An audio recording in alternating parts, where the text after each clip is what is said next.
ഇതിന് ഒരു ന്യായമില്ല. വിവരാവകാശ നിയമം സെക്ഷൻ 22 എന്ന് പറഞ്ഞൊരു വകുപ്പുണ്ട്.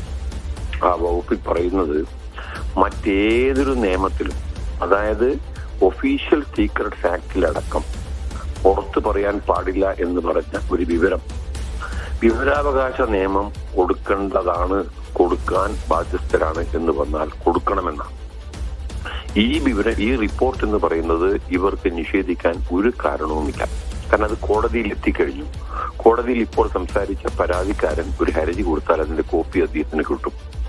സുപ്രീം കോടതി തന്നെ ഈ സീൽഡ് കവർ എന്ന സമ്പ്രദായത്തെ അതിനിശ്ചിതമായി വിമർശിച്ചിരിക്കുകയാണ്. ഇതിൽ എന്താണ് രഹസ്യമുള്ളത്?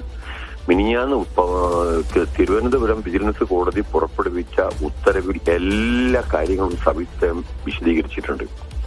പ്രതിക്ക് വേണ്ടി പ്രതി നടത്തിയ പ്രതിയുടെ അന്വേഷണം എന്നേ ഞാനത് പറയുള്ളൂ. അതിന് കയ്യൊപ്പ് വെച്ചിരിക്കുന്നത് മറ്റാരുമല്ല, ഇതിലെ വില്ലനായ കേരള മുഖ്യമന്ത്രി പിണറായി വിജയനാണ്. മുഖ്യമന്ത്രിയുടെ അനുമതിയോട് കൂടിയാണ് ഇതെല്ലാം ചെയ്തത് എന്ന് ആ റിപ്പോർട്ടിൽ പറഞ്ഞിരിക്കുകയാണ്.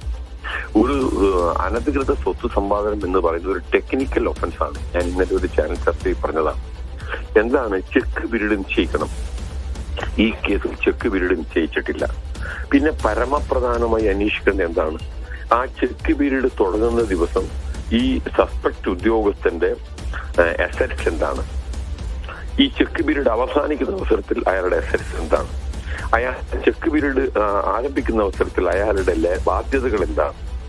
അവസാനിക്കുന്ന അവസരത്തിലുള്ള ബാധ്യത എന്താണ്? അദ്ദേഹത്തിന്റെ സേവിങ്സ് എന്താണ്? അദ്ദേഹത്തിന്റെ എക്സ്പെൻഡിച്ചർ എന്താണ്? ഈ 6 കാര്യവും കേസ് അന്വേഷണ ഉദ്യോഗസ്ഥൻ അന്വേഷിച്ചിട്ടില്ല.